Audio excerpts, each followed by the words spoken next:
ശേഖർ കമ്മുലിയുടെ കുബേര എന്ന സിനിമ കണ്ടു. First half long ആണെങ്കിലും ഒരു ക്ലാസ് ക്വാളിറ്റി കമേഴ്ഷ്യൽ സിനിമയുടെ ഒരു ഫീലാണ് തന്നത്. വളരെ engaging, thrilling, emotion, character development, character placement എല്ലാം കറക്റ്റ് രീതിയിലാണ് ഇതിൽ ചെയ്തു വെച്ചിരിക്കുന്നത്. ആ ഒരു നറേഷൻ പോലും ഒരു ഭയങ്കര ഒരു എൻഗേജിങ് സിനിമാറ്റിക് എക്സ്പീരിയൻസ് ആണ് സമ്മാനിച്ചത്. ധനുഷ് ആസ് ദേവ ആ ഒരു ക്യാരക്ടറിന്റെ ഇമോഷൻ കറക്റ്റ് രീതിയിൽ കൺവേ ചെയ്തിട്ടുണ്ട്.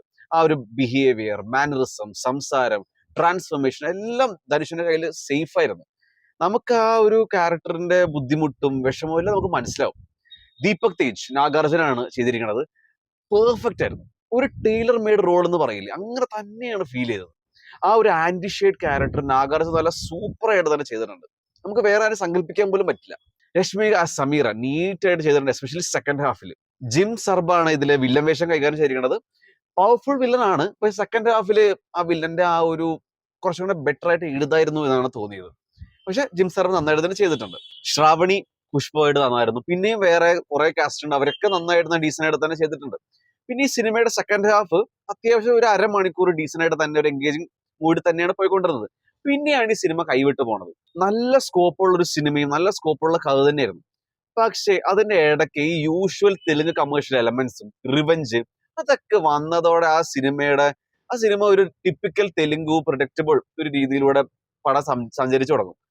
പിന്നെ ആ ഒരു എൻഗേജിങ് സംഭവമാണ് കൈവിട്ടു പോണത്. പിന്നെ വേറൊരു നല്ല മെസ്സേജ് ഉണ്ട്, പൈസനെ ചുറ്റിപ്പറ്റിയാണ്, അതാണ് main factor.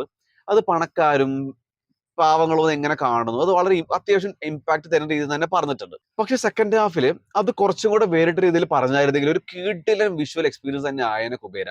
Technical department super ആയിരുന്നു. ഇത് വേറൊരു തരത്തിൽ നോക്കിക്കഴിഞ്ഞാൽ ഒരു സർവൈവൽ ത്രില്ലറാണ്. അപ്പൊ ആ ഒരു ഡാർക്ക് അറ്റ്മോസ്ഫിയർ നന്നായിട്ട് തന്നെ നിക്കിത് ബോമിനായിട്ട് എന്ന സിനിമാറ്റോഗ്രാഫർ ക്രിയേറ്റ് ചെയ്തിട്ടുണ്ട്. സോ ഈ സർവൈവൽ ത്രില്ലറിന്റെ ഭാഗമായിട്ട് കുറെ സ്ഥലങ്ങളിലൂടെ സഞ്ചരിക്കുന്നുണ്ട്. അതൊക്കെ നന്നായിട്ട് തന്നെ ആ ഒരു സിനിമാറ്റോഗ്രാഫർ ക്യാപ്ചർ ചെയ്തിട്ടുണ്ട്. ദേവി ശ്രീ പ്രസാദിന്റെ മ്യൂസിക് സൂപ്പർ ആയിരുന്നു. ആ ഒരു കറക്റ്റ് ഡാർക്ക് മൂഡ് നന്നായിട്ട് ക്രിയേറ്റ് ചെയ്തിട്ടുണ്ട്.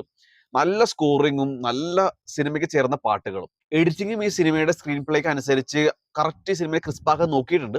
പക്ഷേ ഈ സിനിമയുടെ സെക്കൻഡ് ഹാഫ് ഭയങ്കര പ്രെഡിക്റ്റബിൾ ആയതുകൊണ്ട് നമുക്ക് മടുക്കാനും പേഷ്യൻസ് ടെസ്റ്റ് ചെയ്യാനൊക്കെ വളരെയധികം സാധ്യതകൾ കൂടുതലാണ്. പ്രൊഡക്ഷൻ ക്വാളിറ്റി, പ്രൊഡക്ഷൻ ഡിസൈൻ ഒക്കെ ആ വിഷ്വൽ അപ്പീൽ കൂട്ടിയിട്ടുണ്ട്. പിന്നെ വേറെ നെഗറ്റീവ്സിനെ പറ്റി പറയുകയാണെങ്കിൽ ഈ സിനിമയിൽ ഒരു വലിയ ഇന്റൻസ് മൊമെന്റ് ഉണ്ട് കേട്ടോ. അതിലോട്ട് വരുന്നതിന്റെ ഇടയ്ക്കാണ് ഒരു ഡാൻസ് നമ്പർ, അതും ധനുഷിന്റെ ഒരു നന്മ ഒരു സംഭവം കാണിച്ചിട്ടുണ്ട്. ശരിക്കും അതൊക്കെ ഒരു ലോജിക്കൽ സീക്വൻസ് ആണ്, അതൊക്കെ വേണമെങ്കിൽ അവർക്ക് ഒഴിവാക്കായിരുന്നു. പിന്നെയും സെക്കൻഡ് ഹാഫിൽ അതല്ലാണ്ട് വേറൊരു ലോജിക്കൽ സംഭവം ഉണ്ട് സെക്കൻഡ് ഹാഫിൽ. അവിടെ മുതലാണ് ഈ സിനിമ കൈവിട്ടു പോണത്. ഡയറക്ടർ പറഞ്ഞു ഇതൊരു പ്രോപ്പർ പാൻ ഇന്ത്യൻ പ്രൊജക്ട് ആണ്, ഒരു കിടിലം വിഷ്വൽ എക്സ്പീരിയൻസ് ഒക്കെ ആയിരിക്കുന്ന. ശരിയാണ്, നല്ലൊരു വിഷ്വൽ എക്സ്പീരിയൻസ് തന്നെയാണ്. പക്ഷെ ഒരു അടിപൊളി സിനിമ അല്ലെങ്കിൽ ഭയങ്കര എൻഗേജിങ് സിനിമയാവണമെങ്കിൽ അതിന്റെ ഈ നമ്മൾ എപ്പോഴും കണ്ടുകൊണ്ടിരിക്കുന്ന കുറെ സംഭവങ്ങളൊക്കെ മാറ്റി ഡിഫറെന്റ് രീതിയിൽ കഥ പറയലും ഈ നമ്മളെ ഈ യൂസ്ലെസ് ആയ ലോജിക്ലെസ് ആയ ഈ തെലുങ്ക് സംഭവങ്ങളൊക്കെ മാറ്റി പിടിച്ചാലേ ഭയങ്കര വ്യൂവബിൾ ഫാക്ടർ ഉണ്ടാവുള്ളൂ. അപ്പൊ അതൊക്കെ കൂടുതൽ ശ്രദ്ധിക്കണമായിരുന്നു എന്നൊരു സംഭവം തോന്നിയായിരുന്നു.